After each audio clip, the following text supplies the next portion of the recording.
कागल तालुक्यातील बामणी शेतात खतासाठी बसवण्यात आलेल्या मेंढ्यांच्या कळपावर तरस सदृश प्राण्याने हल्ला चढवला आणि यामध्ये 7 मेंढ्या मृत्युमुखी पडल्यात तर 10 मेंढ्या जखमी झाल्यात।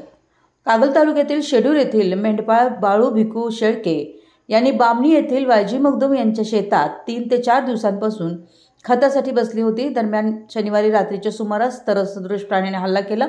या हल्ल्यात शेळके यांची 7 बकरी ठार व 10 बकरी गंभीर जखमी झाल्यात। या हल्ल्यामुळे मेंढपाळांच्या सुमारे 1 लाख रुपयांचे नुकसान झाले। यावेळी शवंत ब्रिगेड कोल्हापूर जिल्हा अध्यक्ष संदीप हजारे यांना समस्तच हजारे यांनी वनपाल कापशी आर्यम वागवेकर, वनरक्षक कापशी सागर पांढरे व पशुवैद्यकीय अधिकारी सुमित पाटील व डॉक्टर माने यांना कळवली व यांनी पंचनामा केला। यशवंत ब्रिगेड महाराष्ट्र संस्थापक अध्यक्ष डॉक्टर संतोष कोळेकर सर यांनी शासनाने याची गंभीर दखल घेत नुकसान भरपाई द्यावी अशी मागणी केली आहे। घटनास्थळी यशवंत ब्रिगेड महाराष्ट्र राज्य संस्थापक अध्यक्ष डॉक्टर संतोष कोळेकर, पश्चिम महाराष्ट्र अध्यक्ष कैलास काळे, सामाजिक कार्यकर्ते अवघडी शेळके, यशवंत ब्रिगेड कोल्हापूर जिल्हा अध्यक्ष संदीप हजारे, कोल्हापूर जिल्हा संपर्क प्रमुख अनिल बनकर, मेंढपाळ सेना कोल्हापूर जिल्हा अध्यक्ष सिद्धू दिवटे, शिवाजी शेळके, माळू शेळके, बाबू रेवडे, बिरू शेळके आदी उपस्थित होते।